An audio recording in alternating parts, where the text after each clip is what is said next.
नमस्कार बच्चों, हम महाकवि भर्तृहरि द्वारा रचित नीति शतकम का अध्ययन कर रहे हैं। नीति शतकम, जैसा कि इसके नाम से स्पष्ट है, इसमें नीतिपरक श्लोक जो हैं उनका संग्रह है। हमें अपने जीवन में किन सिद्धांतों का पालन करना चाहिए, कौन से सिद्धांत ऐसे हैं जिनका पालन करते हुए हम कल्याणकारी मार्ग को प्राप्त कर सकते हैं, इसका निदर्शन हमें इसमें देखने को मिलता है। श्लोक देखेंगे। प्राणघातात् निवृत्ति परधन हरणे संयमा सत्यवाक्य काले सत्य प्रदानम युवती जन कथा मूक भावा परेशान तृष्णा स्रोतो विभंगो गुरुसु च विनया सर्वभूतानुकंपा सामान्यम सर्वशास्त्रेषु अनुपत विधि श्रेयसाम एष पंथा। प्राणघातात् निवृत्ति, प्राणी हिंसा से दूर रहना। परधन हरणे संयमा, दूसरे के जो धन है उसका अपहरण करने में अपने मन का निरोध करना। सत्यवाक्यम, सत्य आचरण करना। काले सत्य प्रदानम, समय पर यथाशक्ति दान देना। युवती जन कथा मूक भावा परेशान, जो दूसरी स्त्रियां हैं उनका प्रसंग चलने पर शांत रहना। तृष्णा स्रोतो विभंगा, जो याचक गण हैं उनके धन याचना के प्रभाव को रोकना या उन्हें इतना अधिक धन देना कि उनकी याचना की प्रवृत्ति दूर हो जाए। गुरु च विनय, जो गुरुजन हैं उनके प्रति विनम्रता का भाव। सर्वभूतानुकंपा, सभी प्राणियों के प्रति दया भाव। सर्वशास्त्रेषु सामान्यम अनुपत विधि, सभी शास्त्रों में बताए हुए कल्याणकारी मार्ग का अनुसरण। एव श्रेयसाम पंथा अस्ति, यही कल्याणकारी मार्ग होता है। श्लोक के माध्यम से महाकवि भर्तृहरि ऐसे सिद्धांतों का पालन कर रहे हैं जिनका या प्रतिपादन कर रहे हैं जिनका पालन करते हुए मनुष्य जो है वह तो स्वयं कल्याण की प्राप्ति कर ही सकता है, यदि किसी भी राष्ट्र या देश के प्रत्येक व्यक्ति के द्वारा इन सिद्धांतों का पालन किया जाए तो निश्चित रूप से वह राष्ट्र भी क्या होगा, कल्याणकारी, विश्व कल्याण के लिए मिसाल बन जाएगा। प्रथम कह रहे हैं कि प्राणघातात् निवृत्ति, प्राणी हिंसा से दूर रहना। परधन हरणे संयमा, दूसरों के धन हरण के प्रति संयम का भाव। यदि ये वाला भाव हमारे द्वारा अपना लिया जाए तो भारत में से रिश्वत, भ्रष्टाचार आदि जो दुर्गुण हैं इस समय या जो भारत में चरम पर चल रहे हैं वे दूर हो सकते हैं। सत्यवाक्यम, सत्य का आचरण करना। काले सत्य प्रदानम, समय पर शक्ति के अनुसार, सामर्थ्य के अनुसार दान देना, यानी जब व्यक्ति को आवश्यकता है तब उसको दान क्रिया करना, वह वास्तविक कल्याण का मार्ग होता है। युवती जन कथा मुख भावा परेशान, जब दूसरी स्त्रियों की बात हो रही हो तो उस समय शांत रहना, चुप रहना या अनर्गल बातें ना करना, ये भी कल्याण का मार्ग होता है। यदि हम इस वाले भाव को आज भी प्रत्येक युवा अपना ले तो निस्संदेह भारत इस समय जो बलात्कार आदि की भावनाएं बढ़ रही हैं उनमें काफ़ी कमी आ सकती है।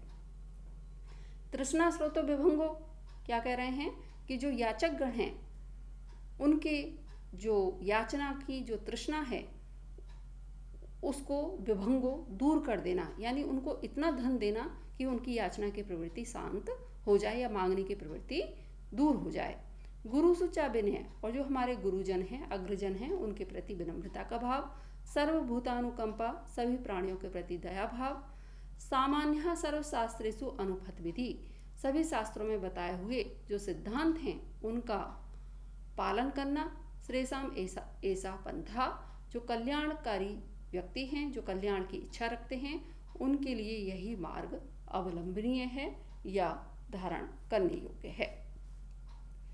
हमारे यहाँ अन्य जो ग्रंथ हैं उनमें भी कहा गया है कि माँ हिंस्यात् सर्वभूतानि, जो अन्य प्राणी हैं उनका हिंसा ना करें।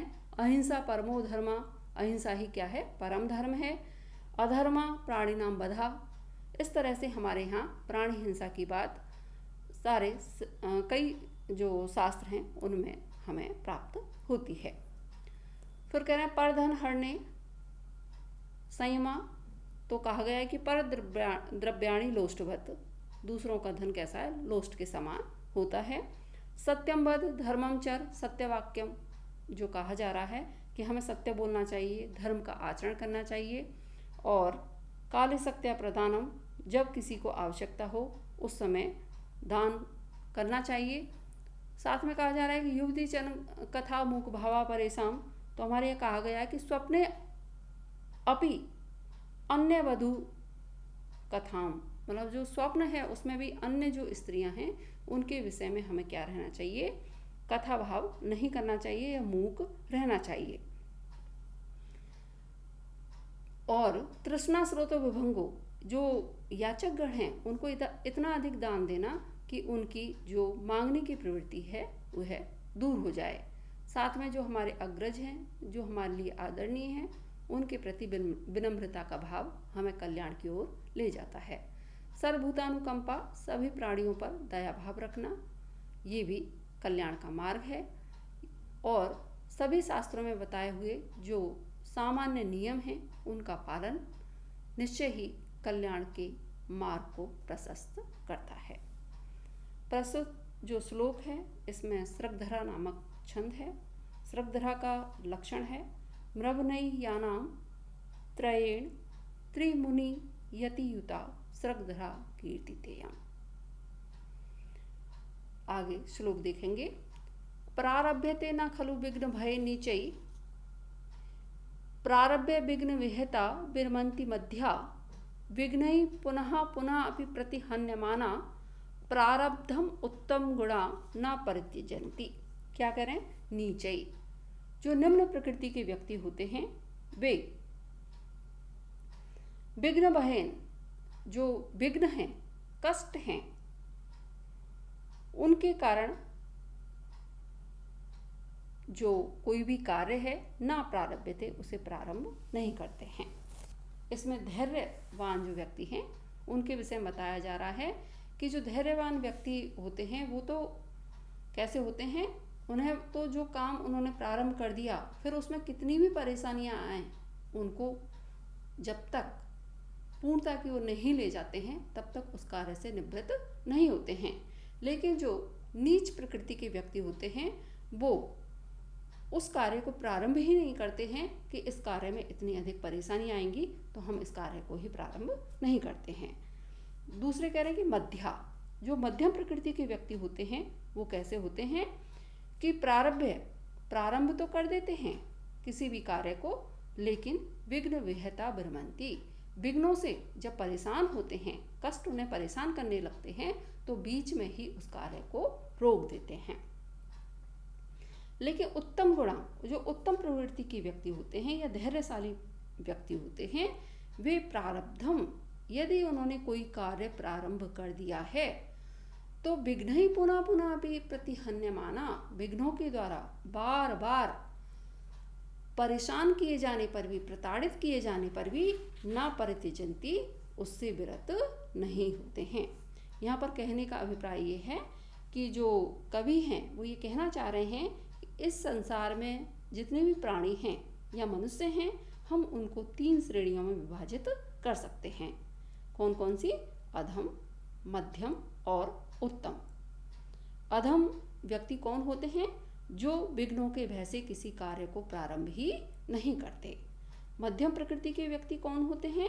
जो कार्य को प्रारंभ तो कर देते हैं किंतु जब उन्हें परेशानियां आती हैं तो वे उस कार्य से विरत हो जाते हैं या उस कार्य को वहीं पर छोड़ देते हैं।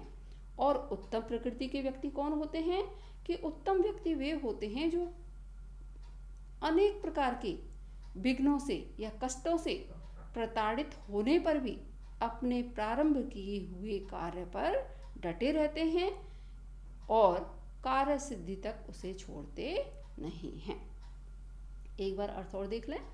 प्रारभ्यते न खलु विघ्न भय नीचै, जो नीच प्रकृति के या निम्न प्रवृत्ति के व्यक्ति होते हैं वे विघ्नों के भय से किसी कार्य को प्रारंभ ही नहीं करते हैं।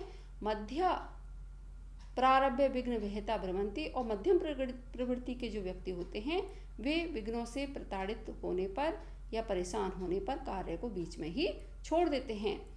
किंतु उत्तम गुणा, जो उत्तम प्रवृत्ति के व्यक्ति होते हैं, वे किसी कार्य को जो उन्होंने प्रारंभ कर दिया है उसे विघ्नई, जो परेशानियां हैं, कष्ट हैं, उनसे पुनः पुनः अपि प्रतिहन्यमाना, बार बार प्रताड़ित किए जाने पर भी न परित्यजन्ति, छोड़ते नहीं हैं। इसमें बसंत तिलका नामक छंद है बच्चों। उक्ता बसंत तिलका तब जा जगो गाओ, ये इसका लक्षण है। शेष अगले व्याख्यान में। धन्यवाद।